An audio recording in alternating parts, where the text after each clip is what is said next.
Bismillahirrahmanirrahim. Assalamualaikum warahmatullahi wabarakatuh.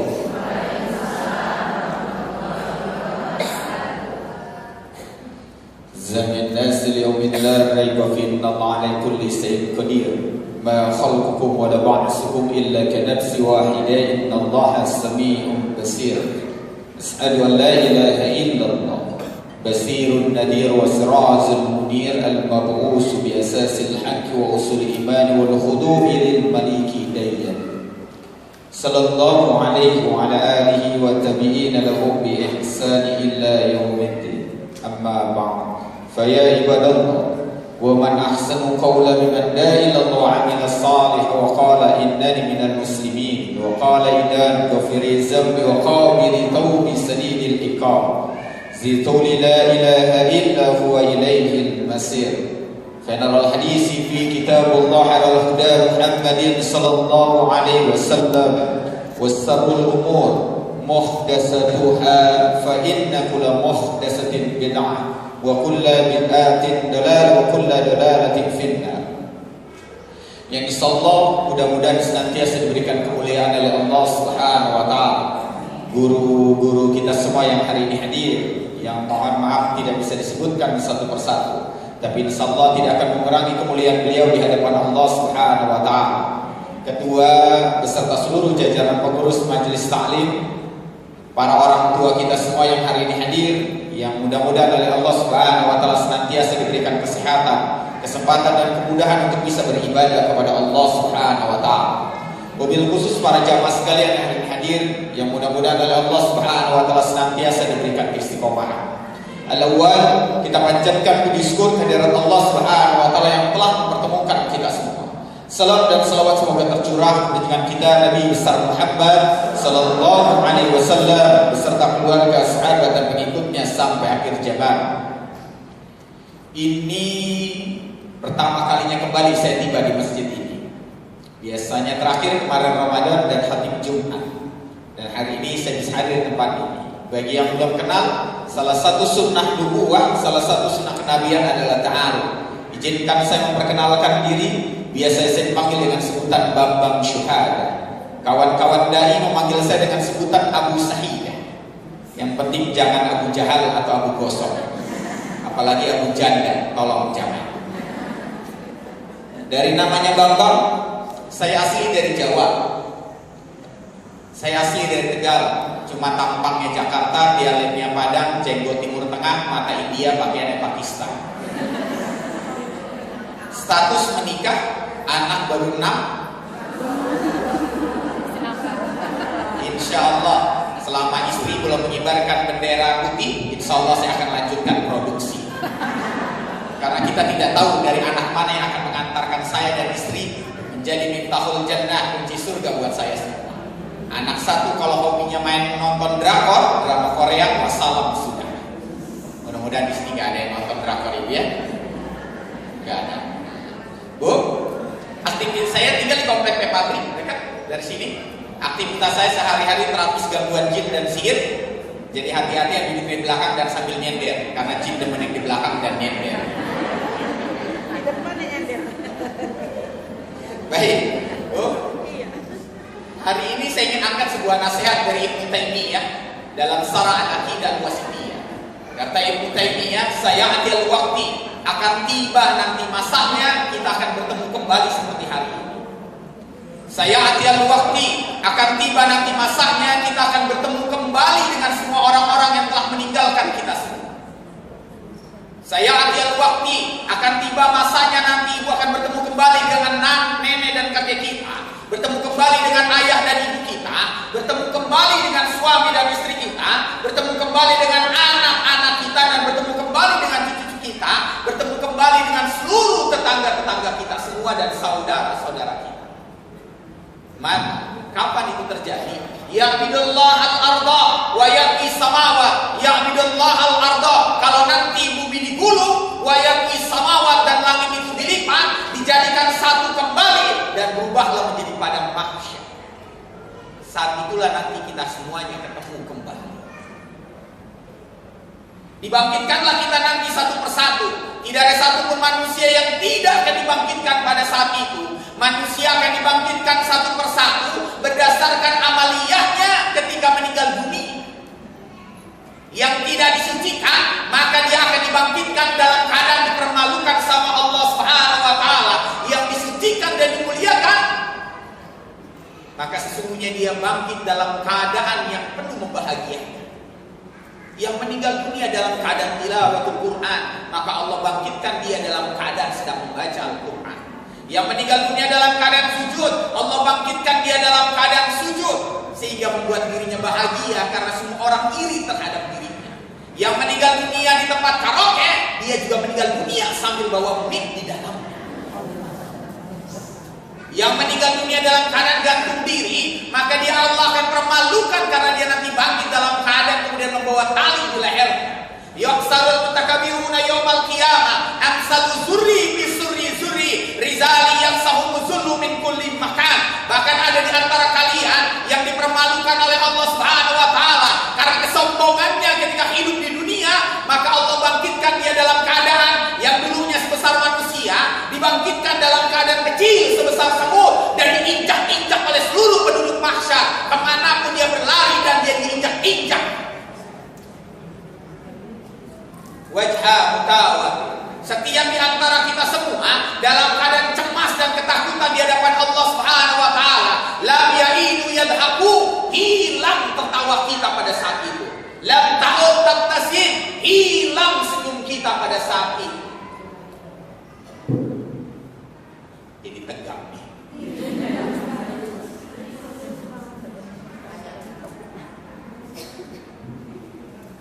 Cemas. Arba'una sanatan, padahal itu baru muqaddimah, padahal itu baru pembukaan awal. Selama 40 tahun Allah biarkan kita di padang mahsyar. Padahal sidang pengadilan nanti 50.000 tahun lamanya kita di padang mahsyar. Tapi 40 tahun lamanya nanti kita di padang mahsyar. Allah Subhanahu wa Ta'ala tidak akan menegur kita. Kita hanya kemudian terombang-ambing di padang mahsyar. Matahari diletakkan 1 mil di atas kepala kita. Bahkan ada nanti di antara kita semua yang kemudian kepanasan karena nanti nahnu zami'an harum. Kita semua kepanasan karena matahari 1 mil di atas kepala kita semua. Nahnu jami'an ansamun, dan kita semua dalam keadaan haus dan lapar. Bahkan saking laparnya kita, saking hausnya kita, saking panasnya kita, untuk menghilangkan itu semua, ada di antara kita semua yang akan menjilat keringat-keringat yang keluar dari tubuh kita.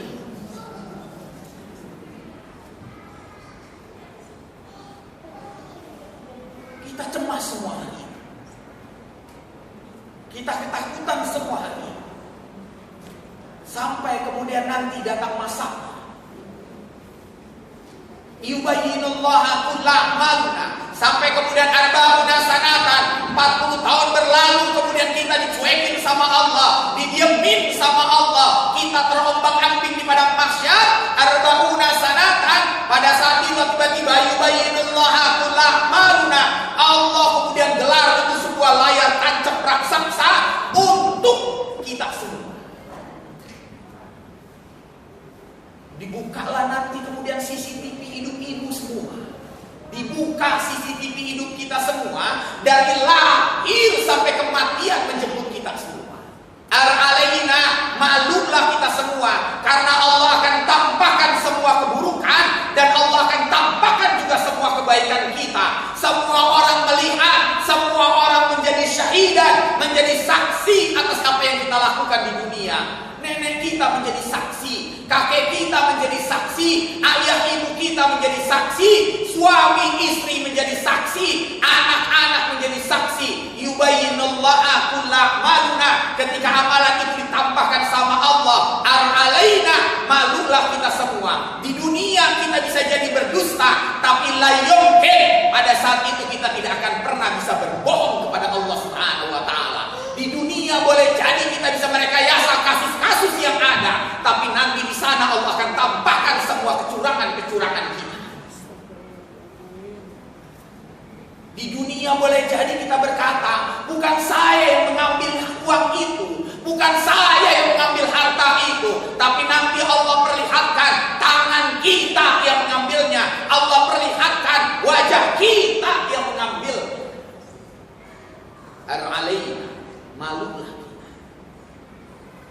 dunia boleh jadi suami ibu bisa berbohong sama ibu.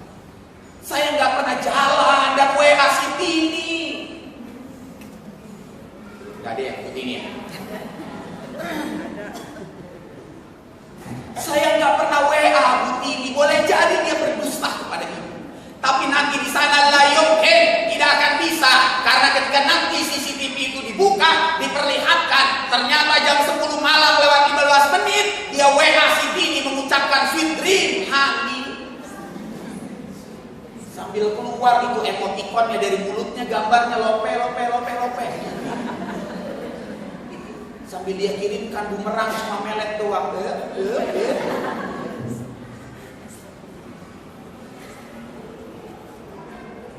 Boleh jadi di sini ibu kemudian berdusta kepada suami. Saya nggak pernah jalan dengan Pak RT.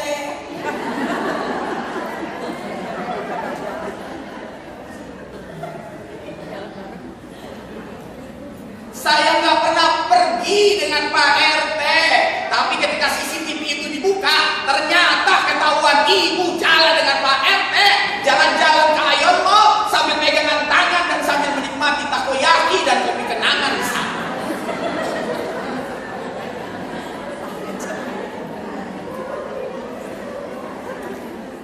Ketahuan. Al-biru la yubla wa zabu la yumsa wa dayanu la yamut pakum kama sekta pakuma taramu biyadu. Al-biru la yubla, kebaikan kita akan tetap dicatat sama Allah. Wa zabu la yumsa, keburukan kita tetap akan diingat sama Allah. Wa dayanu la yamut, karena Allah tidak tidur. Pakum kama sekta, kalau kamu berbuat sesukanya, maka Allah juga akan berbuat sesukanya kepada kita juga. Malulah kita, Bu. Ternyata amalan buruk kita nanti diperlihatkan. Bagaimana ibu ternyata memfitnah, bagaimana ternyata ibu ngegosipin, bagaimana ternyata ibu begitu semuanya. Ar-alaina, karena dilihat oleh kemudian anak-anak kita semua, dilihat oleh orang tua kita semua. Kalau ternyata amalan buruk yang tampak, Masya Allah, maka berkatalah kemudian orang tuanya, nah, saya berharap kamu jadi miftahul jannah, tapi begini amalanmu. Anak kita akan berkata, Abi Umi, saya kira Abi dan Umi adalah teladan bagi kami, ternyata begini amalan Abi dan Umi. Ar-alaih, malulah kita semua. Kita pasti akan diperlihatkan sama Allah semua kesalahan-kesalahan kita, dan kita akan dipermalukan. Bahkan Ibnu Taimiyah dalam Syarah Al-Aqidah Al-Wasithiyah sampai berkata, saking malunya kita di hadapan Allah Subhanahu wa taala, ada di antara mereka yang saking malunya itu sampai dagungnya menempel di dadanya. Saking malunya di hadapan Allah Subhanahu wa taala, dagungnya kemudian nempel itu kemudian di padang mahsyar. Yahmil humula ta'ala zahri, seperti ada beban di punggungnya sehingga dia berjalan seperti keong sikut dengan wajah dan dada.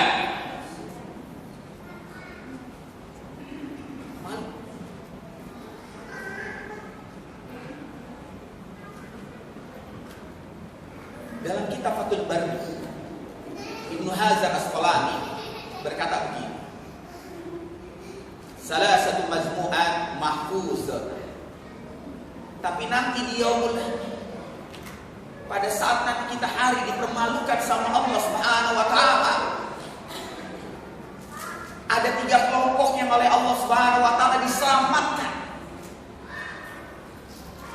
Ada 3 kelompok yang nanti Allah selamatkan. Bagaimana cara Allah menyelamatkannya? Ditutup itu semua keburukannya, yang ada cuma kebaikan.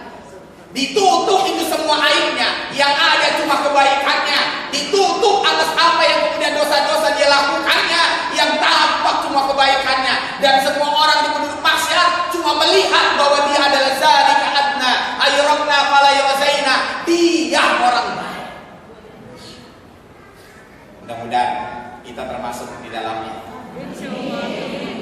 Diawali dari bagian kembang-kembang. Amin. Ada di sini. Bu, mudah-mudahan kita termasuk dari 3 kelompok itu, Ibu. Karena malu nanti kita hidup. Malu semalu-malu. Siapa salah satu majmu'at mahfuzah? Siapa 3 kelompok yang kemudian nanti akan Allah selamatkan? Yang pertama, kata Ibnu Hajar Asqalani, al-auda ilallah, orang yang kembali sama Allah, orang yang kembali kepada Allah, orang yang bertaubat kepada Allah Subhanahu wa taala, orang yang kembali sujud kepada Allah Subhanahu wa taala. Kata Imam Hasan Al-Bisri, Anda baru dianggap sebagai al-auda ilallah, Anda baru dianggap sebagai orang yang bertobat kalau antum kemudian dianggap sebagai orang yang hijrah kalau memenuhi 3 matlabnya, 3 syaratnya. Kata Imam Hasan Al-Bisri, jadi kalau misalnya ada 3 syarat ini, maka kita insya Allah termasuk orang yang bertobat kepada Allah dan nanti diselamatkan di hari dipermalukannya kita semua. Siapa? Apa cirinya? Kata Imam Hasan Al-Bisri, ciri yang pertama orang yang bertobat kepada Allah Subhanahu wa taala adalah senantiasa bangun malam. Senantiasa salat malam.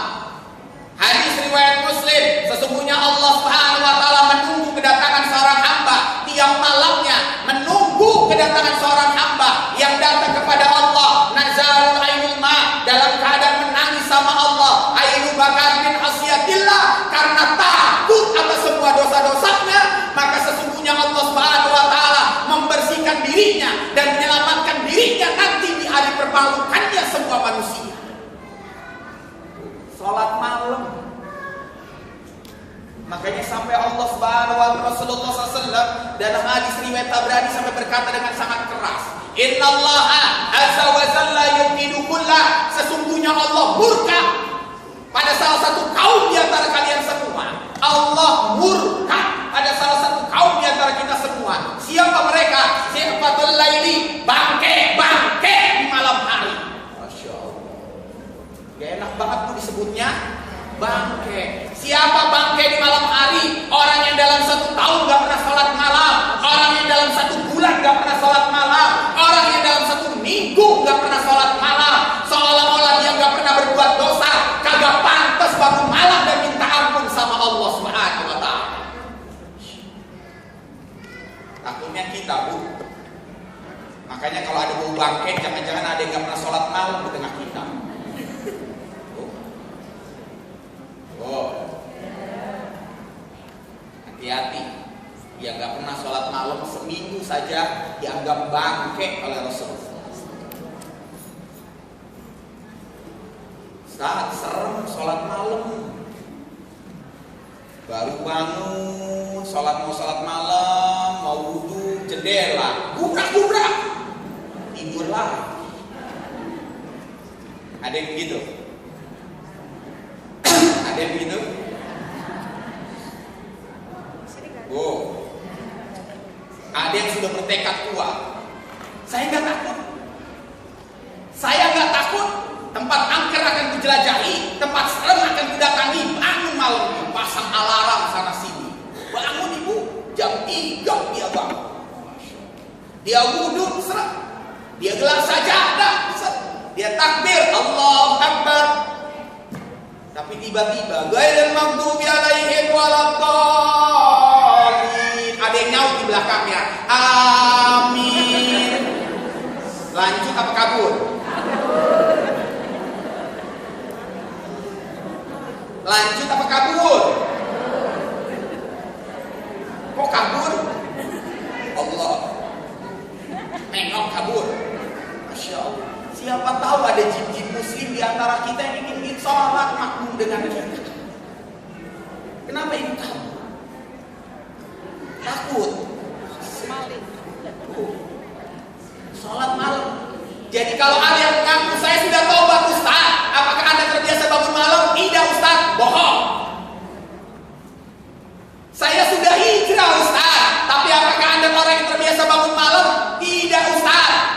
Mobil ambulan ngibul.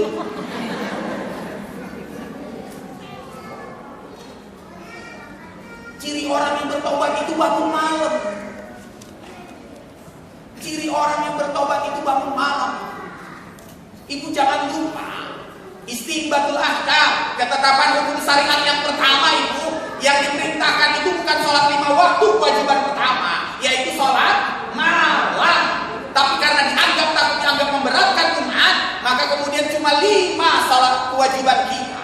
Dan sholat malam menjadi sunnah mu'akkadah bagi orang-orang yang bertobat sama Allah, menjadi wajib bagi diri. Yang kalau dia tinggalkan, menangislah dia kepada Allah, ya Allah, tadi malam saya tidak bangun malam. Sehingga kalau dia nangis, maka dia kemudian menggantinya dengan sholat duha. Kalau ternyata sholat duha dia tinggalkan karena kemudian kehidupan dunia, maka dia gantinya dengan sholat witir 3 rakaat sebelum tidur. Lihat tuh, orang yang kembali kepada Allah memperketat dirinya dalam ibadah. Ustaz, saya punya penyakit diabetes, gak bisa bangun jam 2. Ya sudah jam 3. Ustaz, saya punya penyakit darah tinggi dan kolesterol, gak bisa bangun jam 3. Tensi saya langsung naik, sudah jam 4. Subuh jam 4 lewat 10. Ustaz, saya gak bisa jam 4. Boleh gak jam 4 lewat 5 menit, sebentar lagi memasuki subuh? Bisa, silakan. Ustaz, bisa gak jam 5? Udah lewat subuh. Nawar dulu. Kita ini kebanyakan nawar. Mudah-mudahan, Bu, setelah ini kalau ibu kemudian mengaku sudah taubat sama Allah, langkah pertama sholat malam. Apa langkah kedua?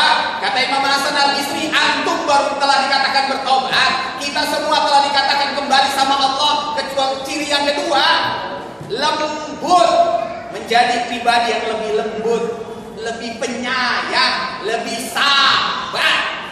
Makanya sampai Jalaluddin Rumi sampai berkata, sampai Jalaluddin mengingatkan ibu, hazainu zalik, orang yang paling menyedihkan, sedih yang sesungguhnya ibu, adalah yajidul umru, ketika umur kita bertambah, as-sabaru la yazid, tapi kesabaran kita terus berkurang. Ada yang begitu? Ada nggak? Umurnya bertambah tapi makin galak. Ada? Sini mengada itu. Wanita soleha semua ini, pokoknya jangan kubur kalau belum mati. Ada orang yang umurnya, maka orang yang paling menyedihkan itu sedih yang sesungguhnya umur kita bertambah tapi kita tidak makin sabar.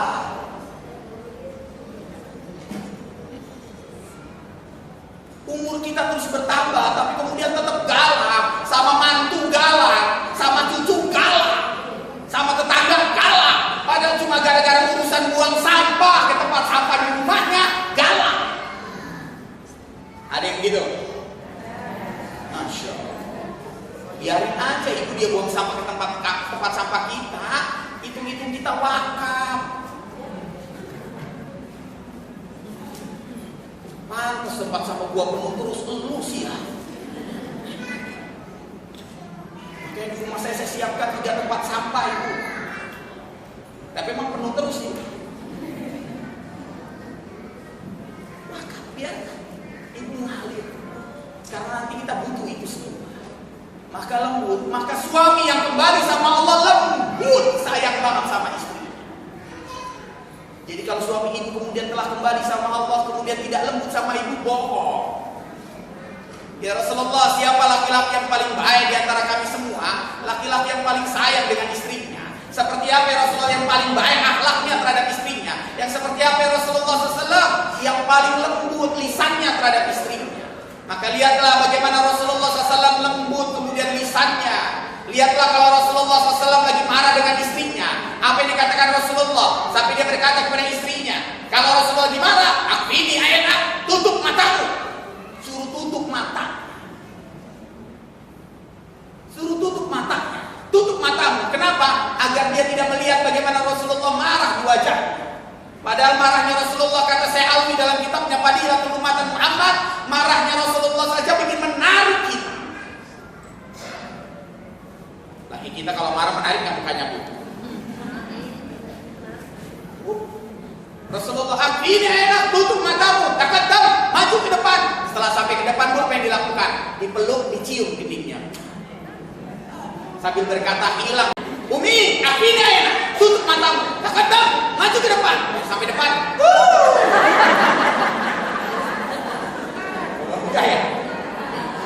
Masya Allah. Suaminya suami yang soleh kalau begitu. Ya Bu, jangan dikubur kalau belum mati.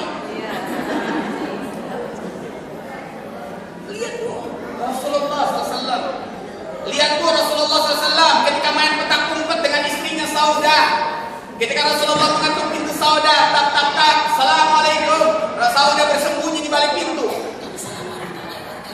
Tidak terdengar, ketuk sampai 3 kali. Sauda menjawabnya sembunyi di balik pintu. Masuklah Rasulullah SAW. Ketika Rasulullah masuk, Sauda mengagetkan dirinya. Dah! Apa yang dilakukan Rasulullah itu dipeluk, lalu berkata, aku mencintaimu karena Allah. Masya Allah. Bu, sampai rumah nanti suaminya dikagetin Bu. Oh, sampai rumah suaminya dikagetin, pengen lihat lembut gak hatinya. Dia datang kemudian ibu kagetin, Masya Allah Bu. Kalau begitu luar biasa tuh ibu. Tapi jangan-jangan gak begitu ibu, pas ibu kagetin, udah tua, main.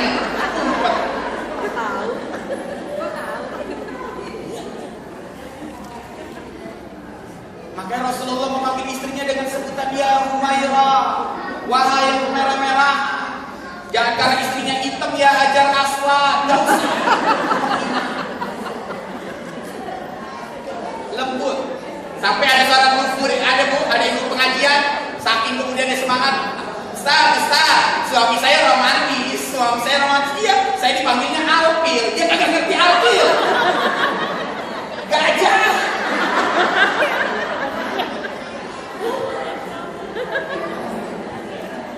Mudah-mudahan suami kita dilembutkan lisannya agar termasuk jalika atna ayyarabna fala yu'zaina, termasuk orang-orang yang bertobat sama Allah Subhanahu wa taala. Karena ciri orang yang bertobat sama Allah Subhanahu wa taala adalah lembut lisannya. Maka kalau ada orang yang bertobat, lantas hijrah, lantas kemudian dia menjadi orang alim, tapi dia tidak lembut terhadap saudaranya yang beriman yang lainnya, dia belum bertobat. Dia belum hijrah. Kalau ada yang kemudian ternyata hijrah, lantas bertobat kepada Allah, tapi lantas selalu mencaci maki saudaranya yang lain, mengkafirkan saudaranya yang lain, membid'ahkan saudaranya yang lain, jangan-jangan dia belum hijrah yang sesungguhnya. Ada lempengin, lebih lembut, ajak orang lain untuk bersama dirinya. Bukan kemudian disalahkan dan dimaki-maki, padahal dia baru ngaji. Maka itu sebabnya dalam Islam adab lebih dulu daripada ilmu. Bukan ilmu baru kemudian dia belajar adab, tapi adab dulu baru ilmu. Fabima rahmatin minallahi ridtalahum ya Muhammad, disebabkan karena sifat lembutmu, karena sifat kasih sayangmu, maka orang-orang kafir Quraisy itu mendekati dirimu dan belajar Islam bersama. Mudah-mudahan kita termasuk orang yang dilembutkan ibu. Makanya saya selalu ngingetin ibu-ibu yang sudah punya jadi orang tua, punya anak, ada satu kata yang tetap tidak boleh mengucapkan sama sekali kepada anak kita. Apa kata itu ibu? Capek, lelah. Tidak boleh ngomong capek sama anak kita. Tidak boleh ngomong lelah kepada suami kita. Tidak boleh ngomong capek dan lelah. La istirahat lil mu'minin illa fil jannah. Enggak ada istirahat bagi orang-orang yang beriman kecuali di dalam surga.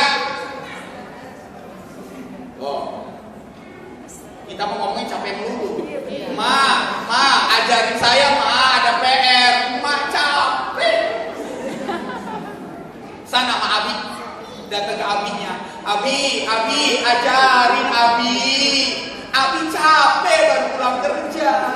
Sana Umi, ya Allah. Akhirnya dia keluar rumah itu teriak. Sebenarnya gua anak siapa sih?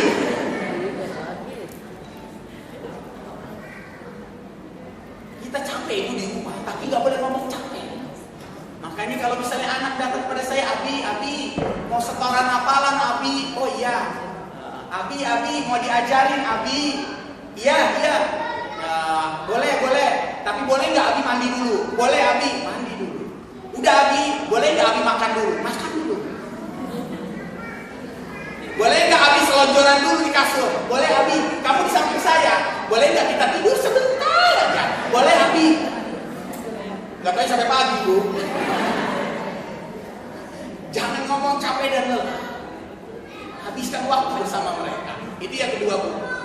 Oh, ciri orang yang bertobat lain. Ciri orang yang ketiga, Ibu, Anda dianggap telah bertobat, Anda telah dianggap kemudian hijrah kepada Allah. Kalau Anda telah kalau Anda kemudian telah menuntut ilmu, kalau Anda datang ke majelis taklim, kalau ada orang yang ngaku tobat tapi gak pernah hadir di majelis taklim, bohong.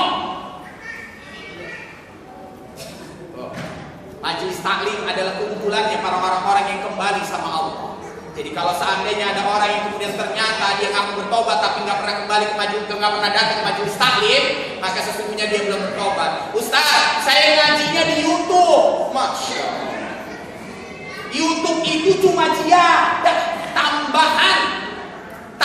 Taklim yang sesungguhnya adalah ada hadir bersama dengan guru-guru kita agar belajar adab dengan sekelilingnya, agar Anda mengenal dengan siapa saudara-saudara. Itu taklim yang sesungguhnya. Yu'til hikmata may yasha wa may yu'tal hikmata faqad utiya khairan katsira. Orang-orang yang sudah mendapatkan kebaikan yang sangat besar adalah mereka-mereka yang hadir di majelis taklim. Yang pertama ada malaikat di atas kepala mereka yang berdoa, samaha, samaha, samaha. Ya Allah, ampuni semua orang-orang yang ada di dalam. Ya Allah, ampunilah orang yang hari ini pakai jilbab berwarna hijau. Ya Allah, ampunilah orang yang ada di majelis taklim hari ini sambil ngelanjarin kakinya.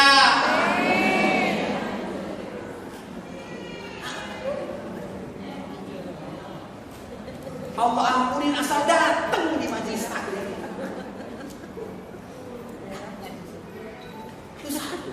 Yang kedua, orang-orang yang kemudian hadir di majelis taklim itu setiap langkah kakinya dihitung sama Allah Subhanahu wa taala. Anda datang ke sini, siapa yang paling jauh hari ini di sini? Ini di sekitar sini, ada yang paling jauh? Bintaro? Cengkareng? Ini dekat-dekat semua. Yang dihitung langkah kakinya, Ibu. Kalau Ibu melangkah dengan kaki kanan, maka Allah datangkan ampunan kepada Ibu.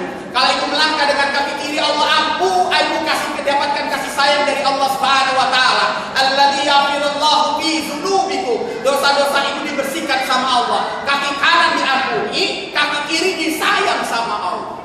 Insyaallah. Makanya kalau rumah dekat enggak usah pakai bawa motor.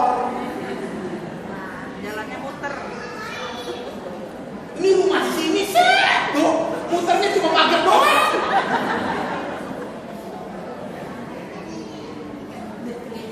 Muter dulu.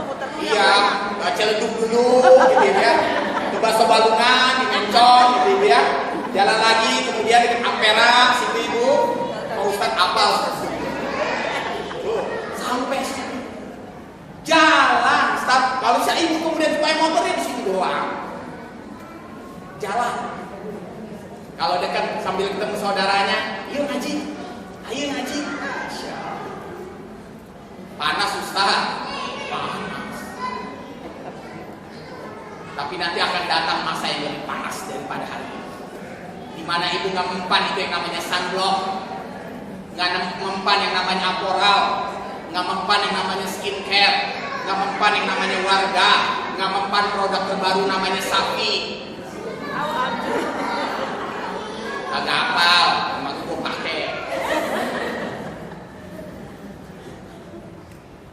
Tuh, yang kedua. Yang ketiga, wal hikmi bisalihin. Rabbana anta waliyi fi dunya wal akhirah tawaffani musliman wal hikmi bisalihin. Yang dimaksud terhubung dengan orang-orang saleh yang akan kemudian mendapatkan perlindungan dunia dan akhirat adalah orang-orang yang datang ke majelis taklim. Makanya orang-orang yang datang ke majelis taklim, kalau ada kemudian orang yang berdoa, Allahumma firlil muslimina wal muslimat, maka yang dimaksud adalah orang-orang yang datang ke majelis taklim. Yang gak pernah datang ke majelis taklim jangan GR. Itu doa buat gue, datang kagak pernah. Jangan GR. Yang dimaksud terhubung adalah orang-orang yang datang ke majelis taklim. Bukan tafsirnya Ibnu Katsir. Jadi yang datang jangan kemudian nggak datang yang tahu itu doa buat gua. Ya. Makanya itu sebabnya usahain kita datang ke majelis. Mudah-mudahan kita datang, Ustaz. Saya datang tapi gak sopan, kadang-kadang sama Ustaz kakinya melonjol, gak apa-apa. Saya nyender terus Ustaz, enggak apa-apa. Saat saya asam urat, enggak apa-apa. Saya rematik, enggak apa-apa. Saya parisnya gede-gede Ustaz, enggak apa-apa. Malu kita. Nanti di padang mahsyar, pada saat nanti ibu, pada saat penghitungan, ibu akan mendapatkan 99 lembaran setiap manusia. Sarah al-Aqidah al-Wasithiyah Ibnu Taimiyah. Ibu akan mendapatkan 99 lembaran, yang setiap lembaran itu berhubungan dengan amalan. Yang salah satu lembarannya adalah lembaran ibu datang ke majelis ilmu, lembaran menuntut ilmu. Ibu akan kemudian diperlihatkan dan dipertanyakan, umur ibu meninggal 63 tahun, ternyata berapa kali ibu datang ke majelis ilmu? Jangan-jangan umur kita 50 tahun, datang ke majelis ilmu cuma 10 kali dalam hidup kita. Sedih banget. Padahal ada 2 taman surga di dunia ini, Bu. Apa taman surga yang pertama? Di sampingnya makam Rasulullah SAW, Raudhah. Dan yang kedua, majlis ilmu. Maka itu sebabnya zalika adna yarabna fala yu'zaina. Ketika ibu sudah datang ke majelis ilmu, para malaikat telah mencatat ibu sebagai calon hak yang sah untuk mendapatkan surganya Allah Subhanahu wa taala, karena ibu telah datang ke majelis ilmu. Tinggal kemudian ibu menjaga keistiqomahan. Itu satu. Mudah-mudahan kita termasuk orang yang kembali kepada Allah Subhanahu wa taala. Siapa salah satu majmu'at mahfuzata, kelompok kedua yang akan diselamatkan sama Allah Subhanahu wa taala? Yang kedua adalah musa'adat saubati al-akharin, orang-orang yang menolong dan membantu saudaranya, melepaskan kesulitan-kesulitannya, menolong orang-orang lemah di antara kita semua. Abuni du'afa'a, carilah pertolongan orang-orang lemah, carilah tolonglah orang-orang lemah di antara kita semua, yang dengan mereka akan menolong kita ketika yubayyinullahu a'maluna, ketika layar tancap itu dibuka dan ibu dipermalukan, datanglah pertolongan karena kita telah menolong orang-orang lemah di antara kita semua waktu di dunia, maka Allah tutup itu semua keburukan kita. Siapa orang-orang lemah di antara kita semua? Yang pertama adalah orang tua kita. Orang tua kita nanti akan jadi lemah. Kapan? Ketika usianya telah mencapai angka 50, 60, 70. Orang tua saya 85 usia. Itu orang-orang lemah. Tolong dan bantulah dia. Maka sunnah hasanah, kebiasaan yang baik dan dianjurkan dalam agama. Fa in kuntum ta'lam anna fa'tazalika wajhaka, yang amalan itu bisa membuat Allah ridho kepada dirinya. Kalau Anda kemudian tinggal bersama orang tua, Anda tidak boleh makan sebelum kemudian orang tua Anda makan. Ada yang tinggal bareng orang tua, nggak boleh makan sebelum orang tua makan. Tanya dulu, "Ma udah makan belum?" "Belum." "Ya sudah, ayo Ma, kita ke dapur resto di Regensi." "Ma mau mana?" "Jaga Rawat, Cipondo. Depannya Kokom, seberangnya Bakso Balungan." Sop janda. Apa? Ini namanya biasa bawa orang tua ibu makan-makan. Sop janda Ustaz. Ke depannya. Iya, ada sop janda Jawa Sunda. Sampingnya insang. Tengahnya Tupperware.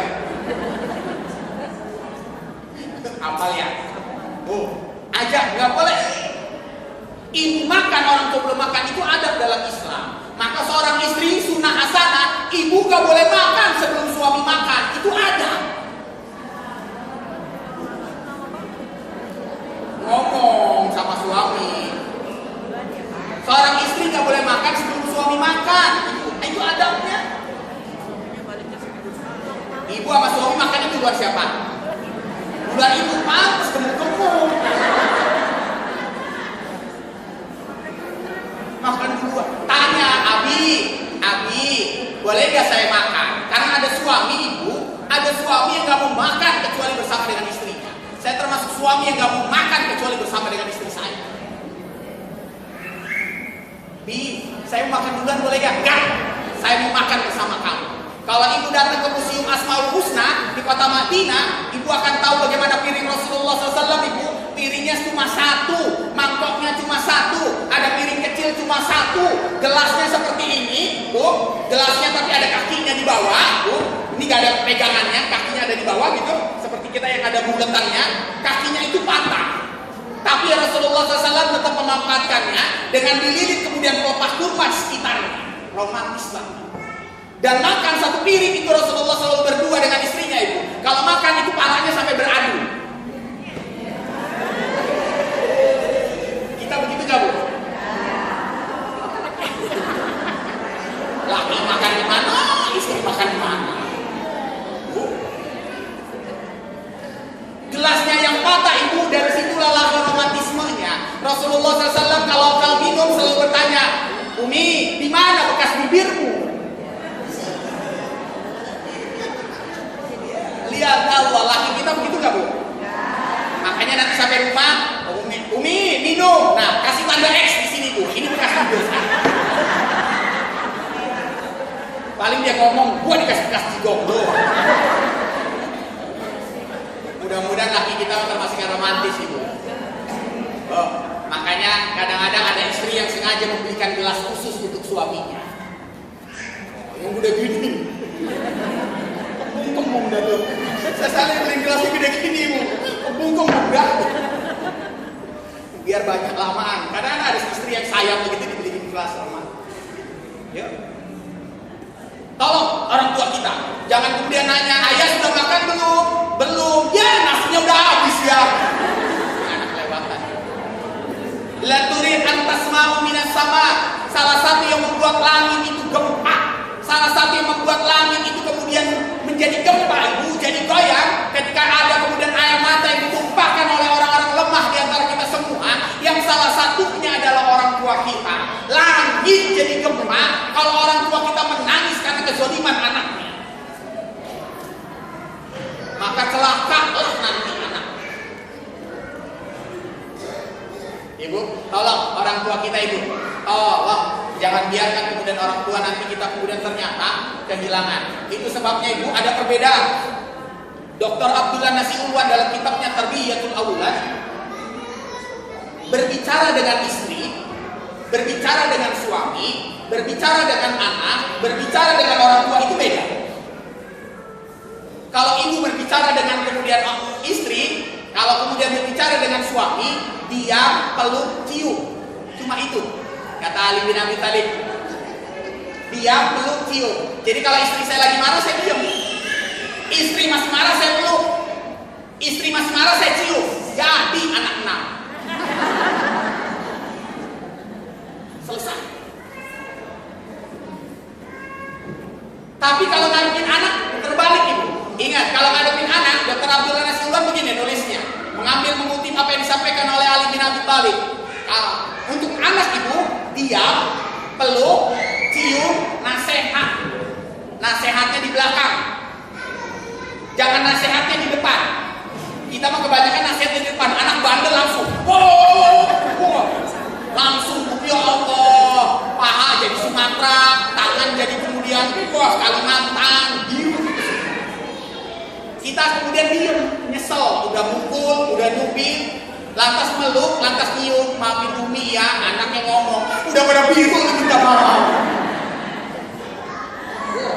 Terbalik, anak lagi bandel itu diem dulu. Setelah itu peluk, cium, baru ngomong, nah jangan begitu ya nak. Kita mah duluan mulutnya nih. Ngadepin orang tua, Ibu, orang tua cuma butuh satu. Apa yang orang tua butuhkan? Pelayanan. Datang minumin orang tua, Ibu, cium tangan, pijit kakinya. Ayah pijit ya. Ayah suapin makan ya. Ya, ajak makan ya, makan yuk. Nggak usah ngomong. Jangan karena Anda S1, jangan karena S2, karena Anda S3, lulusan Timur Tengah, Anda kemudian lulusan pendidikan yang tinggi di luar negeri, lantas kemudian wajarnya kalau Imam Ghazali ngomong begini. Anak terburuk di antara kita semua adalah yang ketika kecil orang tuanya mengajarinya berbicara, tapi lantas dia berpendidikan tinggi dan dia ngomong begini sama orang tuanya, ayah, ibu nggak ngerti apa-apa. Ini anak sombong banget nih begini. Ada anak yang begitu banyak. Anak orang tua kita nggak butuh itu, nggak butuh. Kendaraan itu cuma bonus bagi dirinya. Rumah itu cuma bonus bagi dirinya. Yang penting adalah akhlaknya terhadap orang tua, pelayanannya terhadap orang tuanya. Jadi bahagia kalau memiliki seorang anak yang datang itu kemudian memeluk, yang datang kemudian ternyata memijit kaki. Ya, kita makan, ayah boleh makan apa saja. Orang tua saya 85, matanya sudah melihat. Kalau jalan itu ngeraba-raba. Jadi kalau saya lagi tugas keluar kota, safari dakwah keluar kota, ibu saya yang dipikirin itu cuma orang tua, karena takutnya itu kita orang di rumah lupa, lalai, tidur, kemudian bapak kemudian keluar, tabrak sana tabrak sini. Kesedihan cuma ini. Mudah-mudahan kita termasuk orang-orang yang bisa menjaga orang tua kita dengan sebaik-baiknya. Maka penyesalan orang tua, penyesalan seorang anak adalah ketika kemudian orang tua itu telah diambil, maka kemudian hilanglah berkah dalam hidup. Maka saya selalu ingetin kepada kemudian anak-anak saya selalu ingetin, yang membuat Abi bisa seperti ini bukan karena Abi pendidikannya tinggi, bukan karena kemudian Abi kemudian bisa begini, karena Abi kemudian dia membuat Abi ini kemudian jadi begini, karena kemudian masih ada orang tua di samping Abi. Uji. Makanya kalimatnya apa kata Rasulullah? La sa'adatu at-tafal malam yakuluhunna ka'al abau bizalik. Enggak ada kebahagiaan dari seorang anak kecuali ada orang tua di sisi. Maka berebutlah ibu kalau memiliki orang tua. Berebut. Saya merawatnya, saya. Ada nggak yang begitu? Lu aja deh rawat. Sedih banget. Itu satu. Siapa orang kedua yang kemudian lemah? Yang kedua lemah adalah para pedagang kecil di antara kita semua. Para pedagang kecil di antara kita semua. Anda boleh jadi kemudian makan kemudian di resto-resto mahal, rumah kayu, rumah air, bakso balungan, bakso rusuk Sunan Giri, kedai kita pizza bakar, seafood 38, Abuba, Holy Cow. Ustaz apa semua? Anda boleh jadi makan di resto-resto yang mewah, tapi jangan lupakan para pedagang kecil di antara kita semua. Para pedagang kecil, tukang kue putu yang tiap malam lewat, tukang bajigur yang lewat, pedagang sendal tasik yang lewat, selendang mayang yang lewat, es doger yang lewat. Jangan lupakan pedagang-pedagang kecil di tengah kita semua. Nasi uduk Kosari, nasi uduk Kohindun, martabak Mas Yanto, bakso Wonogiri di pinggir jalan. Jangan lupakan pedagang-pedagang kecil di antara kita semua. Karena bisa jadi mereka berdagang itu bukan cuma kaya, bukan karena ingin kemudian punya harta benda yang banyak, tapi mereka bertahan hidup dari hari ke hari. Ibu beli kue putu walaupun cuma Rp5.000 karena ibu berniat untuk bersedekah. Ini banyak orang-orang kecil, pedagang kecil di tengah kita ini. Makanya sampai guru saya Kiai Haji Mahmud Sidik sampai berkata, Bapak beli walaupun kita tahu tuh bakwannya keras. Beli walaupun kita tahu lontongnya keras. Masya Allah. Beli karena Anda bersedekah. Sampai bakwannya makannya dicelup sampai kemudian kopi susu. Saking kerasnya. Beli karena ibu pengen bersedekah. Jangan biarkan ibu. Apa jadinya kalau itu adalah orang tua kita yang berdagang? Abduni ibu apa? Carilah pertolongan orang-orang lemah di antara kita semua. Dalam kitab Tazkirah karya besar Al-Imam Qurtubi, malaikat kalau mencabut nyawa seorang hamba itu punya ekspresi. Ketika ditanya oleh Allah dalam hadis qudsi, ya Israel, apa yang kau rasakan ketika aku memerintahkan engkau mencabut nyawa seorang hamba? Kata Israel, ya Allah, ya Rabbi, saya pernah nangis mencabut nyawa seorang hamba. Saya pernah tertawa terbahak-bahak mencabut seorang hamba. Saya pernah kemudian dalam keadaan marah ketika mencabut seorang hamba. Saya pernah juga dalam keadaan terkejut karena mencabut nyawa seorang hamba. Saya tertawa terbahak-bahak ketika kemudian mencabut nyawa seorang hamba yang ketika dia meninggal dunia. Kita bukan. Kayaknya kita semua bu. Cicilan banyak banget. Motor, rumah, Tupperware.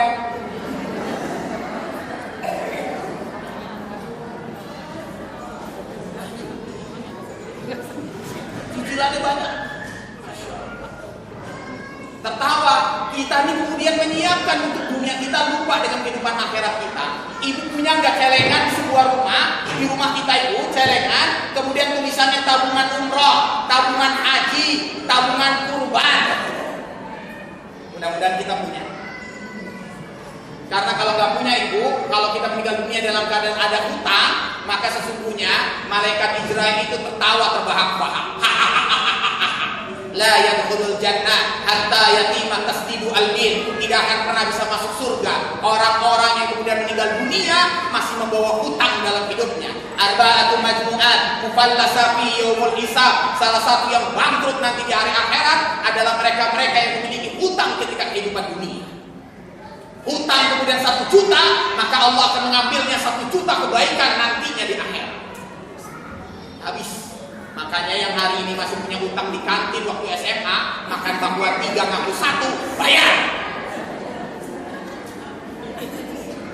Saya juga sih dulu. Tapi saya udah bayar. Saya sudah bayar ke BMT. Bagian pos namanya pos Gorimin. Saya sudah bayar utang. Saya dulu pernah makan bakwan melontong kayaknya, makan 4 ngaku 1.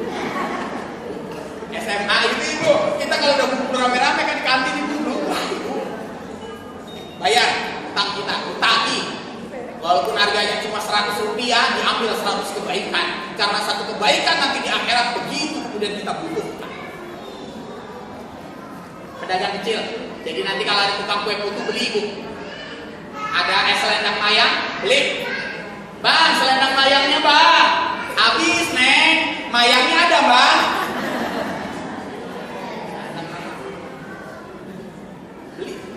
Beli bu, padahal mereka jual cuma 5.000 kadang-kadang. Beli, tolonglah mereka. Dan yang membuat malaikat Israel nangis ibu, kalau ada pedagang kecil, kalau ada orang tua yang papa, yang dijolimi anaknya, kalau ada fakir miskin, anak yatim yang kalau dicabut nyawa, itu nangislah para malaikat. Limaza para malaikat menangis? Karena para malaikat tahu manusia kehilangan kesempatan pertolongan dari orang-orang yang demikian. Saya pakai sendal, itu dikasih sama teman saya dari sendal tasik murid ngaji. Setiap 3-4 bulan sekali dia kasih sendal kepada saya itu. Saya selalu ngomong, sendalnya masih bagus. Ustaz, saya kasih nih ke Ustaz supaya Ustaz pakai. Jadi kalau seandainya Ustaz datang ke pengajian, pahalanya juga ngalir kepada saya. Masya Allah. Makanya benar kata Imam Ghazali dalam kitabnya Mughazafal Qulub, ada orang yang gak pernah sholat malam tapi dapat pahala sholat malam. Ada orang yang kemudian gak pernah baca Quran tapi dapat pahala baca Quran. Ada orang yang kemudian ternyata dia gak pernah kemudian melakukan sholat duha tapi mendapatkan pahala sholat duha. Siapa mereka? Mereka yang berwakaf, mereka yang bersedekah kepada orang-orang alim di antara kita semua. Dia ngasih di gamis, dipakai oleh guru ngaji kita. Dia kemudian ngajar, ngalir pahalanya kepada itu. Dia sholat malam pakai kemudian gamis yang kemudian kita pakai, ngalir pahalanya kepada kita. Ngalir pahalanya. Makanya saya lagi nunggu kiriman gamis ini. Oh. Mudah-mudahan kita termasuk orang itu. Jadi yang kedua, yuk tolong. Siapa lagi yang kita tolong? Fakir miskin dan anak yatim di tengah kita semua. Tolonglah itu mereka semua. Kalau nanti mereka tolong bu, nanti aib kita ditutup sama Allah. Nikmatnya kemudian ditutup aib kita, bu, kita tidak malu nanti kepada manusia. Itu yang kedua. Siapa kelompok ketiga? Yang terakhir, yang ketiga yang nanti akan diselamatkan adalah yang menutup aib saudaranya. Saqiqah tabriyah. Orang yang menutup aib saudaranya, maka Allah akan menutup semua aib-aibnya. Oh, Imam Syafi'i lagi kemudian bersama santrinya tiba-tiba lewat orang papa. Ya mak, pemulung yang ngambil kemudian sampah-sampah, tiba-tiba muridnya kemudian menutup hidungnya. Sementara Imam Syafi'i tidak. Ketika dia berlalu, marahlah Imam Syafi'i. Kaisar, celakalah kalian semua. Kelak Allah akan permalukan kamu semua. Karena engkau telah mempermalukan dirinya dengan cuma menutup hidungnya. Malu ibu, menutup hidung saja itu kita akan dipermalukan. Berapa sering kita melakukan hal itu? Sering bu? Lagi di halte di busway gitu ibu, di sebelah bau nih, kita menutup hidung. Terima kasih, saya doakan punya perusahaan tisu. Bayangin, kita sering kali kemudian membuka. Bu Ratna cantiknya, atas hijau, bawah hijau, sendal hijau, cantiknya. Tapi gua gak demen brosnya, segede jam dinding. Mulut. Imlik alaika lisanaka, jaga lisan kita. Berapa banyak orang masuk neraka gara-gara lisan. Kalau tidak sanggup bicara baik, diamlah. Ini gara-gara lisan. Kalau ibu jalan ke mall, tiba-tiba bertemu dengan orang hitam, tinggi, hitam, orang Nigeria, ngomong gak tuh mulutnya? Ini orang tinggi banget, hitam banget lagi. Lupa, suaminya juga hitam. Mulut.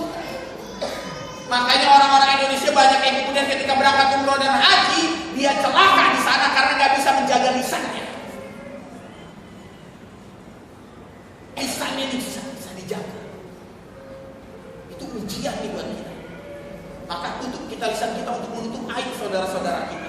Tutup. Makanya ibu, sebagai penutup sebelum nanti kita berdialog, saya datang meruqyah seseorang di daerah kampus. Seorang wanita lumpuh, stroke di sana, kemudian dirawat. Orang kaya, sangat kaya. Rumahnya dibandingkan dengan masjid ini ibu, mungkin dari sini sampai halaman sana besar. Yang sampai kemudian saya ngomong, kalau anak saya main di sini kayaknya hilang nih. Lantas kemudian saya ruqyah. Setelah saya ruqyah, saya datang aja ini orang nih mulutnya pedes banget kayak ayam geprek level 4.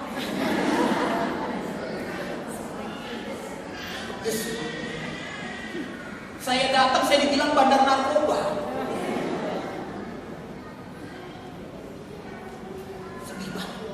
Saya datang, dibilang bandar narkoba. Muka begini dibilang bandar narkoba. Tapi saya ruqyah. Selesai saya ruqyah, saya ngomong sama dia, sama keluarga besarnya, ada anaknya, ada suaminya. Dia tidak kena gangguan jin, tapi dia terkena yang namanya tilik ain. Tilik ain itu pandangan mata yang jahat. Yang dimaksud pandangan mata yang jahat bukan pandangan yang jahat, tapi tolakul mamnu. Ada orang baik yang kemudian dia dizolimi oleh si fulana, oleh dirinya. Orang baik itu dizolimi, lantas tolakul mamnu, berdoa keburukan untuk dirinya dengan menukar semua kebaikannya. Baik untuk ta'lam anna falta zalika wajhaka. Ya Allah, saya berdoa, saya tidak rela dia menjolimi saya. Saya tidak rela, ya Allah, saya tukar kebaikan saya agar dia celaka. Maka hati-hati. Doa yang menuntut sama Allah itu tilik ain. Apa yang terjadi? Ternyata benar, dia kemudian itu. Setelah saya ngomong begitu ibu, wah tiba-tiba suaminya nangis. Lantas suaminya ngomong, saya berdoa Ustaz. Suaminya.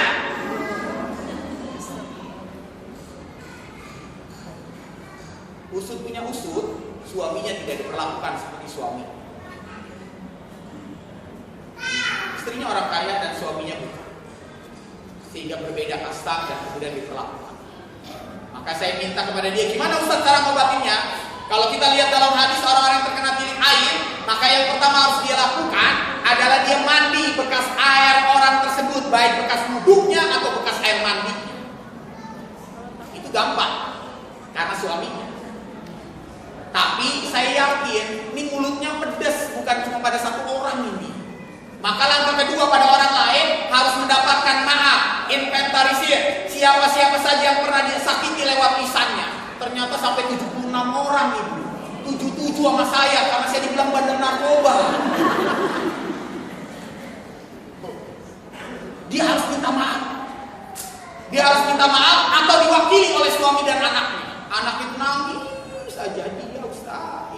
pedes mulutnya. Dan yang ketiga, adakan pengajian dan minta perwakilan kemudian dari keluarga, minta maaf kepada seluruh kemudian keluar di sana. Susah Bu, maka itu hati-hati dengan mulut kita. Karena nanti kita akan bertanggung jawab. Terakhir saya dengar dia sudah lebih tenang, sudah tidak teriak-teriak, sudah tidak meracau, sudah lebih baik. Mudah-mudahan kita bisa jaga mulut kita, pedes mulut kita nih kadang-kadang nih. Maka tutuplah aib saudara-saudara kita, Bu, saudara-saudara kita. Itu sebabnya kenapa kalau kita selesai ini kemudian kita bersalam-salaman, agar kita kemudian bisa kemudian memaafkan saudara kita dan berguguran semua dosa-dosa kita satu sama lain. 3 kelompok. Maka tutuplah aib saudara-saudara kita. Kalau tidak, mudah-mudahan kita salah satu di antara hal tersebut itu yang nanti kemudian akan diselamatkan di hari dipermalukan kelak. Mudah-mudahan ini menjadi renungan buat kita semua. Mudah-mudahan memberikan manfaat buat kita semua. Mudah-mudahan pertemuan ini menjadi kawah chandra buka, tempat para kaca di tempat, atau kawat golong besi yang tidak kuat akhlak terpuji, disayang Allah dan Nabi, disayang keluarga dan istri, masuk surga ditemani para bidadari. Billahi taufiq. Assalamualaikum warahmatullahi wabarakatuh.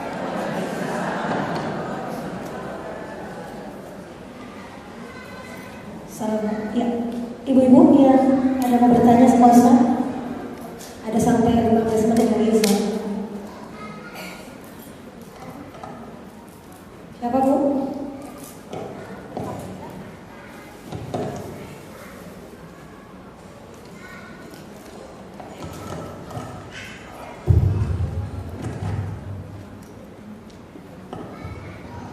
Assalamualaikum warahmatullahi wabarakatuh Ustaz. Menyimak dari semua yang Ustaz jabarkan tadi, ada 3 poin yang kebetulan saya sendiri merasa salah satu di antaranya adalah kejadian pada saya. Pertanyaan pertama, tadi Ustaz bilang kalau tidak tahajud selama 1 minggu itu sama dengan bangkai. Lantas bagaimana untuk para ibu yang sedang haid? Rata-rata mereka 1 minggu seperti itu. Yang kedua adalah buang sampah di tempat tetangga, anggaplah wakaf. Insya Allah kalau kita masih sesama muslim, kita akan melakukan itu sebagai wakaf. Bagaimana kalau yang melakukan orang kafir? Seperti itu. Dan itu sangat tidak menyenangkan bagi tetangga-tetangganya. Seperti itu. Yang ketiga, tentang bakti pada orang tua. Bakti yang dilakukan di sini biasanya dari ceramah dan pengajian yang pernah saya dengar, itu kebanyakan subjeknya adalah laki-laki, di mana laki-laki bisa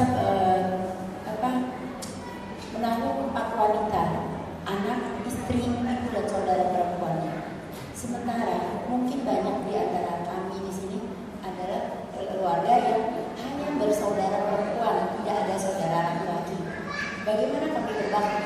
Sementara banyak dari kami adalah ibu rumah tangga, di mana penghasilan kami adalah apa yang diberikan suami. Apakah ya kalau kebetulan suaminya alhamdulillah ya tipe-tipe orang yang royal lah sama keluarga sang istri. Tapi kalau keluarga laki-lakinya itu hanya lebih mementingkan keluarga yang dari pihak-pihak, saya punya adik perempuan, saya masih punya ibu, seperti itu. Bagaimana cara bakti kita sebagai anak untuk menafkahi orang tua kita seperti itu, menafkahi orang tua dan pihak perempuan yang hanya mempunyai saudara perempuan. Terima kasih. Assalamualaikum warahmatullahi wabarakatuh. Assalamualaikum warahmatullahi wabarakatuh. Baik, pertanyaan ketiga dahulu terjawab. Hadis riwayat Ibnu Majah. Ketika Rasulullah SAW ditanya, ya Rasulullah SAW, siapa yang sesungguhnya lebih punya hak untuk merawat orang tua dan punya kewajiban di dalamnya untuk merawat orang tua? Maka Rasulullah SAW menjawab adalah laki-laki, bukan perempuan. Yang hari ini berkembang di tengah masyarakat, yang bertanggung jawab terhadap orang tua adalah anak perempuan, padahal yang sesungguhnya bertanggung jawab terhadap orang tuanya adalah anak laki-laki. anak laki-laki. Datang kemudian seorang badui kepada Rasulullah. Ya Rasulullah, saya bertengkar, berselisih pendapat dengan orang tua saya yang tinggal bersama saya, Rasulullah SAW marah lantas ngomong, coba ngomong sekali lagi. Ya Rasulullah, saya berselisih pendapat dengan orang tua saya yang tinggal hidup bersama saya.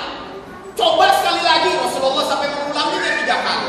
Ya Rasulullah, saya berselisih pendapat dengan orang tua saya yang numpang hidup dengan saya, tinggal bersama saya. Maka marahlah Rasulullah. Tunjuk itu Rasulullah. Bukan orang tua yang numpang hidup dengan kamu, tapi kamulah yang numpang hidup dengan orang tua. Kesalahan. Jadi sekali lagi, laki-laki yang punya kewajiban. Ajarkan anak kita laki-laki agar dia punya kewajiban terhadap orang tuanya, karena yang bertanggung jawab adalah laki-laki. Itu sebabnya kenapa kalau harta warisan yang paling besar anak laki-laki.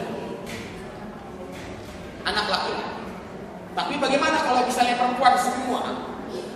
Bahagialah Bu kalau kita punya istri yang menyayangi orang tua. Karena berkahnya pasti sampai kepada anak-anak kita, akan sayang kita di masa depan.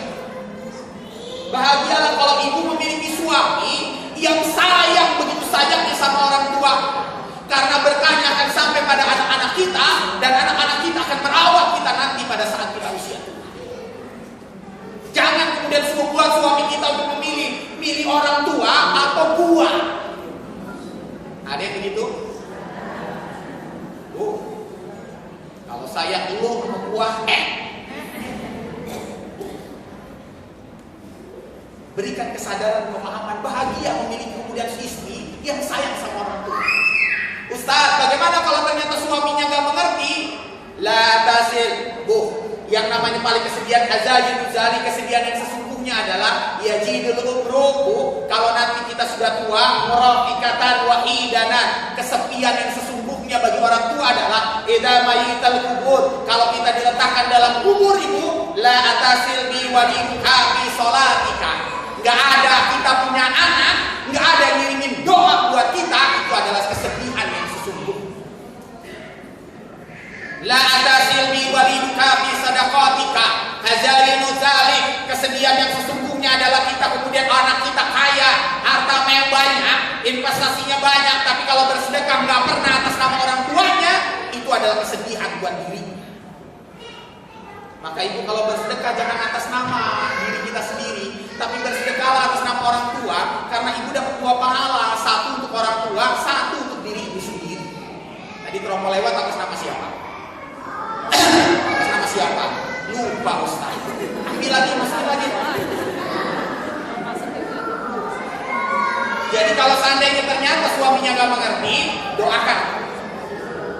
Kalau suaminya tidak paham, doakan. Tapi suaminya rugi.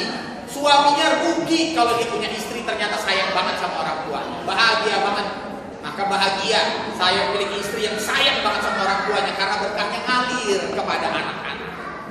Dan nanti anak-anak akan merawat dan menjaga kita.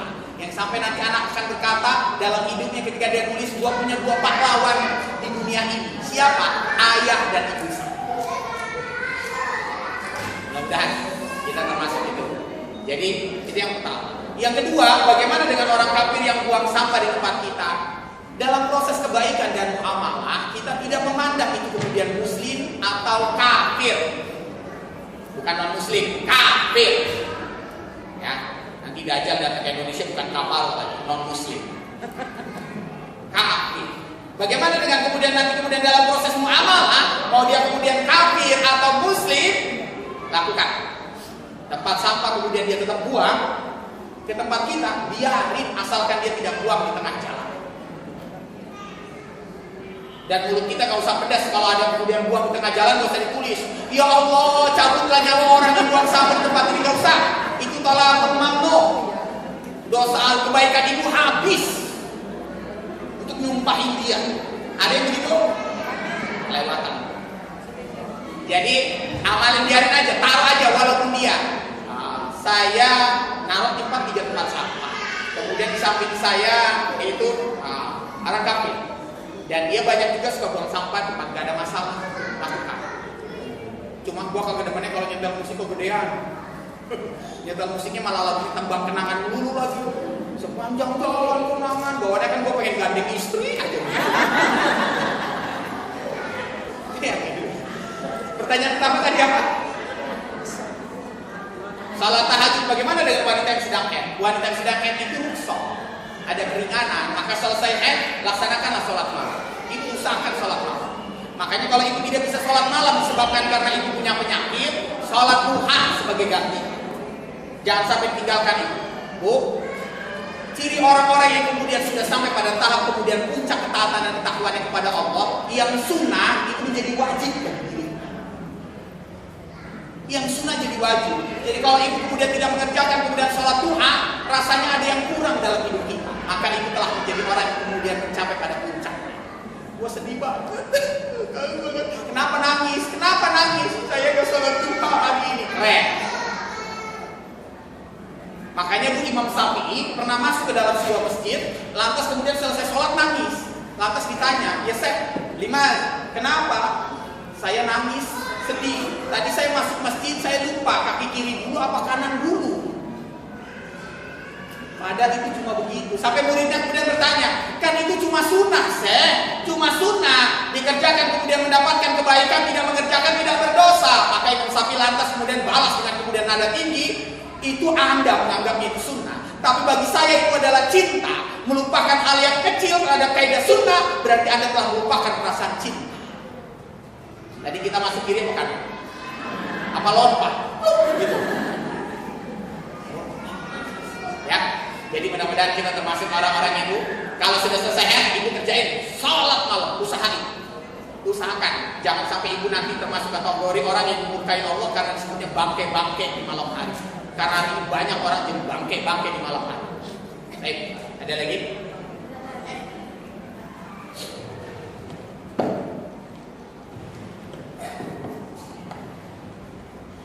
Assalamualaikum warahmatullahi wabarakatuh.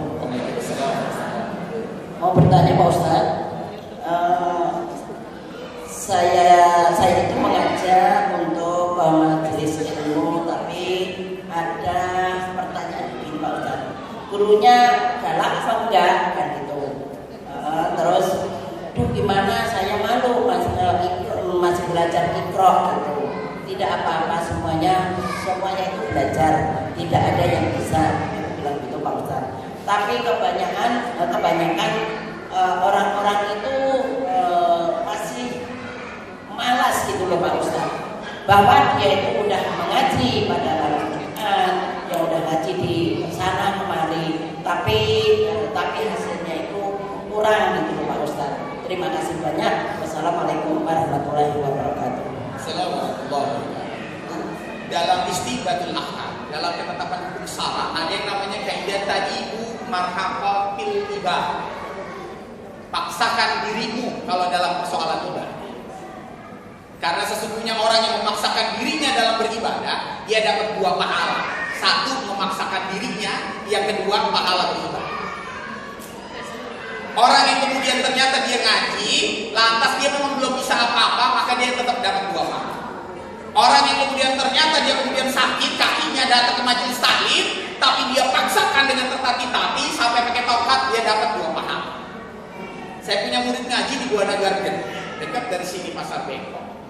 Itu ada yang kemudian ngaji sama saya setiap malam Senin. Itu dia baru mulai ngaji dan Iqra 2, usianya sudah 64 tahun.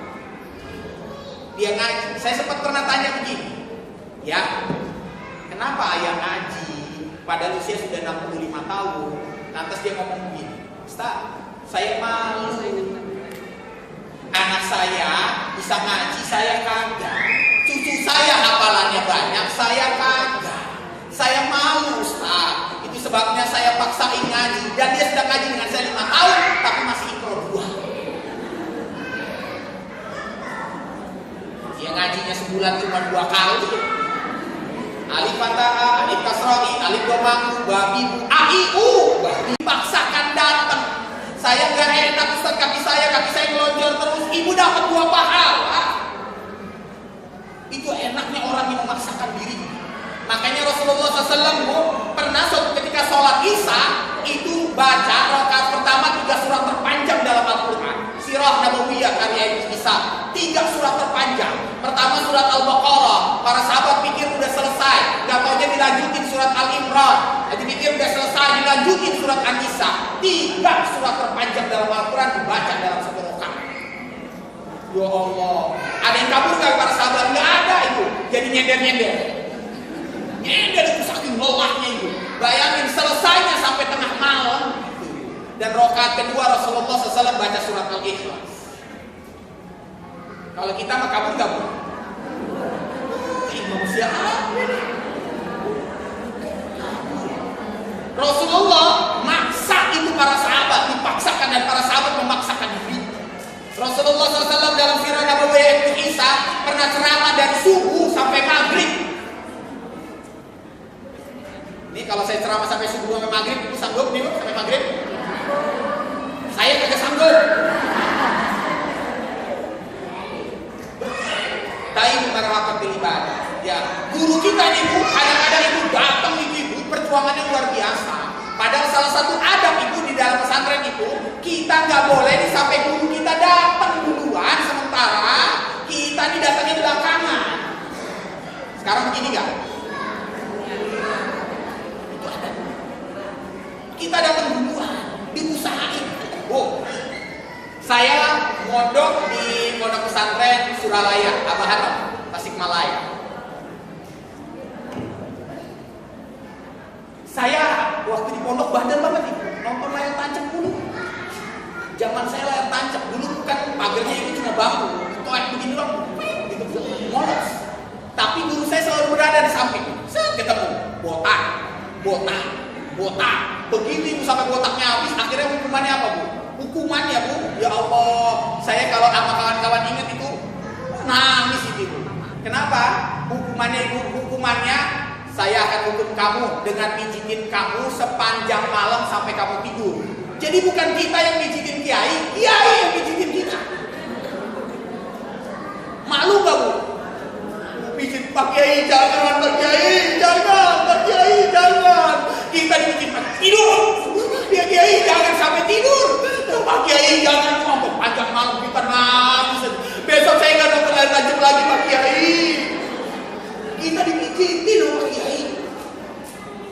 Apa rasanya santri dipijitin Pak Kiai?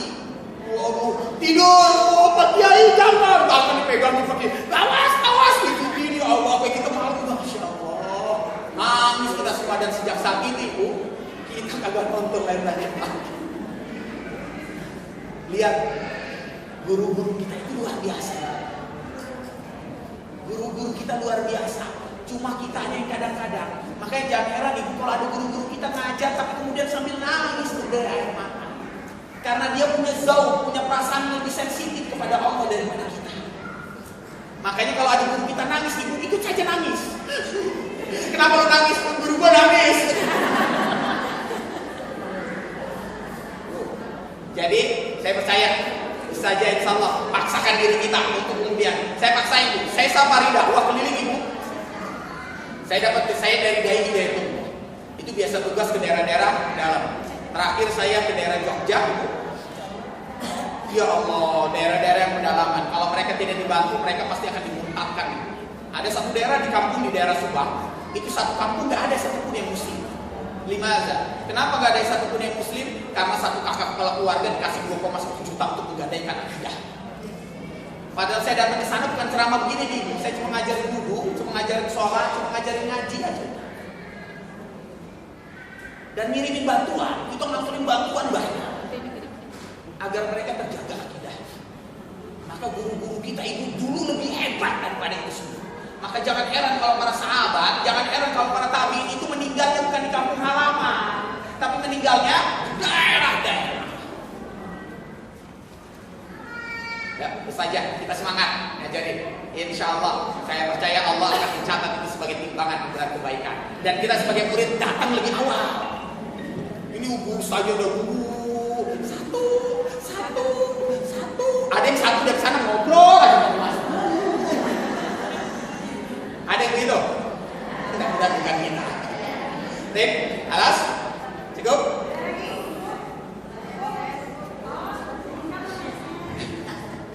Assalamualaikum warahmatullahi wabarakatuh. Salam. Tadi waktu baru awal itu ya Ustaznya, nanti jadi permalukan Ustaz.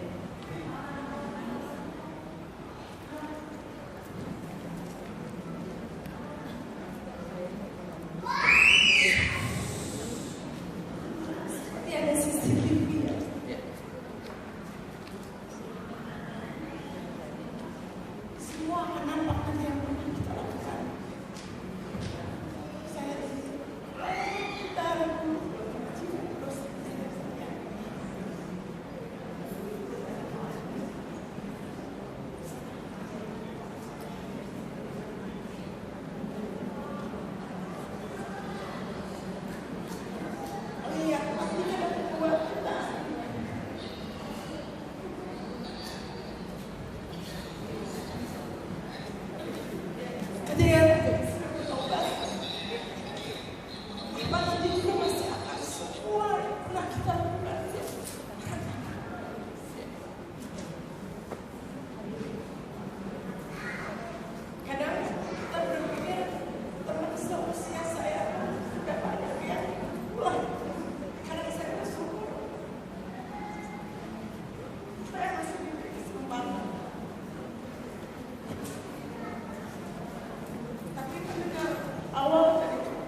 Allah itu sayang banget sama kita.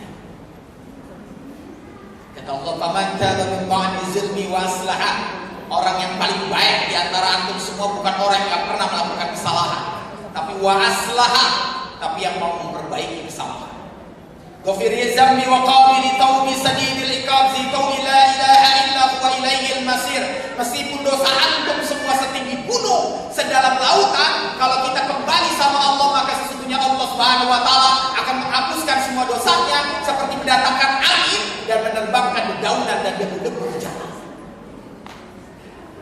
Allah sayang banget sama kita.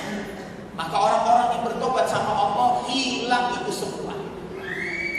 Asalkan kita memenuhi syarat bahwa kita termasuk orang-orang yang kembali sama Allah. Di antara kita nggak ada yang nggak pernah punya berbuat salah itu, kita banyak banget kesalahan. Banyak banget. Kalau saya ingat ketika saya di pondok pesantren, ya Allah, banyak banget itu kesalahan. Tugas kita hari ini adalah memperbaiki semuanya. Dan nanti Ibu, pada saat nanti Yaumul Mahzub, hari dipermalukannya kita semua, maka nanti itu akan hilang semua keburukan kita dan yang tampak cuma kebaikan saja. Amin. Mudah-mudahan kita itu termasuk di dalamnya. Kapan-kapan nanti kita bahas tentang Lailatul Ula fil Qabri, cerita tentang malam pertama di dalam kubur. Kita akan bahas. Ada hadis-hadis yang jarang dibahas oleh para ulama tentang Lailatul Ula fil Qabri dari kitab Jauhar al-Mawquf, Permata yang Indah karya Syekh Ali Abdul Rahman Kalantari. Kalau kita bahas itu, mudah-mudahan akan menegur kita kenapa kita semua harus jadi orang baik. Akan menegur kita kenapa kita harus ibadah. Kenapa kemudian kita harus punya anak yang saleh, kenapa kemudian kita harus jadi istri yang salihah, dan kenapa kita harus punya suami yang saleh. Agar kelak Lailatul Ula fil Qabri, perjalanan kita nanti yang pertama di dalam kubur itu aman, sampai nanti di akhirat kita mendapatkan orang-orang yang kemudian terpilih zalika adna ajrafna fala yu'zaina, menjadi orang yang baik. Oke, insyaallah nanti kita bertemu dalam gelombang dan saluran yang sama. Kalau Allah perkenankan, kita akan bahas Lailatul Ula fil Qabri, cerita malam pertama di dalam kubur. Kalaupun tidak, mudah-mudahan kita nanti dipertemukan di surga Allah Subhanahu wa taala. Saya percaya kalau kita semuanya kembali bertobat kepada Allah, hilang semua keburukan kita. Saya percaya, Pak. Saya percaya. Satu hal yang mungkin ibu nggak pahami, ibu saya mualaf.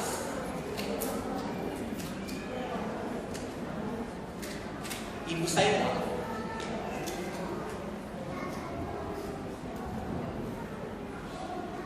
Ibu saya mualaf. Dan saya lahir dari yang latar belakang keluarganya awalnya sebelumnya adalah sebisa. Dan kemudian saya besarkan, alhamdulillah Allah Subhanahu wa taala berikan hidayah pada ibu saya. Dan hari ini alhamdulillah saya dan anak-anak diberikan kemudahan oleh Allah Subhanahu wa taala untuk menjaga itu. Sebabnya saya selalu kemudian mengingatkan kepada anak-anak, kita ini lahir dulu, Allah Subhanahu wa taala belum berikan hidayah pada nenek, ada ibu saya. Tapi kemudian Allah muliakan itu. Dan saya percaya orang tua kita kelak insyaallah akan mendapatkan tempat terbaik dari Allah Subhanahu wa taala. Makanya dalam kitab Duratun Nasihin Allah cukup berkata begini. Dalam kitab Duratun Nasihin, siapa yang berdoa di waktu zuhur, maka kalau orang tuanya disiksa dalam kuburnya, maka sesungguhnya siksaannya ditahan sampai datang waktu asar. Kalau dia berdoa di waktu asar, maka siksaannya akan ditahan sampai datang waktu maghrib. Kalau dia berdoa di waktu maghrib, itu anak yang ngirim doa. Kalau dia berdoa di waktu maghrib, maka siksaannya akan ditahan sampai waktu isya. Kalau dia berdoa 5 waktu, Rabbi firli wa liwalidayya warhamhuma kama rabbayani saghira, maka sesungguhnya ghurfatil qabri, orang tua kita di dalam kubur dilapangkan kuburnya. Ibadah dibuat wangi jasad, wa muli nuri, dan penuh cahaya dalam kuburan. Saya percaya ibu saya sudah berada, dan saya percaya. Kayaknya sampai saya kemudian ibu saya meninggal, saya masih di pondok pesantren, dan saya satu-satunya anak yang gak dikasih kabar selama 1 tahun setelah ibu saya meninggal. Dia baru dikasih tahu setelah saya. Kenapa? Karena saya yang paling dekat dengan ibu. Takutnya kalau dikasih tahu, saya kemudian menjadi akan kemudian stres itu di pesantren. Apa rasanya? Sampai kemudian saya datang kepada guru saya, Pak Yai, ada nggak doa yang kalau dibaca saya bisa jumpa dengan ibu saya dalam mimpi? Maka saya diajar, Allahumma rabba Zabrail wa Mikail wa Israfil fatiras samawati wal ard alimal ghaibi was sa'ada anta takum baina ibadi fima kanu bihi yahtalifun ihdini lima tullifa bihi minal haqqi biizni innaka tahdi man tasya'u illa siratin mustaqim. Baca doa ini saya diajarin guru saya. Lantas saya baca dan saya bisa mimpi berjumpa dengan ibu saya. Bertemu dengan orang tua dalam mimpi adalah sebuah basirah firasat. Asalkan orang tua kita cuma melihat saja, tidak ngomong. Kalau dia ngomong maka itu jadi jin. Cuma melihat saja. Kalau kita melihat orang tua kita dalam mimpi itu mukanya berseri-seri, maka orang tua kita dilapangkan kuburnya. Tapi kalau kita mimpi ketemu orang tua kita dalam keadaan aswadati, muka menghitam, penuh darah, maka orang tua kita disiksa dalam kuburnya. Maka atasil bi wali abi salatika, kirimin doa setiap waktu tidurnya. Karena ketika setiap kita sholat, kalau kita kirimin sholat di waktu kita kirim, kita selesai sholat kita kirimin doa, orang tua kita dilapangkan dan ditahan itu siksaannya saat itu juga. Karena para malaikat ada malakaini aswadani asrafani, malaikat berwajah hitam dan berwajah biru, mungkar dan nakir itu datang saat waktu sholat untuk bertanya man rabbuka, ma'azalah, bersama dengan kemudian malaikat penyiksa yang tangan kanan yang megang gada dan tangan kirinya megang cambuk, yang kalau ditanya man rabbuka, siapa Tuhanmu, dan dia tidak bisa menjawabnya, ditangkap itu dengan cambuk. Subhanallah, inna hadza ma kuntum bihi tamtarun, maka akan dipukul sampai hancur jasadnya, rasakan, dan itu disiksa sampai datang waktu sholat berikutnya. Jadi kalau anak kita kagak ngirimin doa, celaka orang. Kirimin doa. Ya. Mari kita berdoa. Ya, sama-sama. Bismillahirrahmanirrahim. Rabbi firli wa liwalidayya warhamhuma kama rabbayani shaghira. Ibu ngirim itu orang tua kita langsung oleh Allah Subhanahu wa taala dilapangkan. Sederhana doa itu, tapi ternyata menjadi susah lisan kita kalau jauh dari Allah. Ya, mudah-mudahan kita diberikan kemudahan oleh Allah Subhanahu wa taala. Alas, tutup sama-sama dengan berdoa. Sallallahu al-Fatihah. Bismillahirrahmanirrahim. Alhamdulillah. Ya Siratal ladzina an'amta alaihim ghairil maghdubi alaihim waladdallin. Amin amin ya rabbal alamin. Allahumma salli wa sallim ala sayyidina Muhammadin wa barik wa sallim an kulli sahabati rasulillah. Allahumma lakal hamdu kulluhu wa lakal mulku kulluhu bi yadikal khairu kulluhu ilaika yarza'ul amru kulluhu alaniyatun wa sirruhu fa in tuhmada innaka la kulli shay'in qadir. Allahumma fir jami'an ma madha min kulli zambi wa asinni fi ma baqiya min umri. Kita sebut nama orang tua kita masing-masing. Kita sebut nama saudara-saudara kita yang telah meninggal dunia.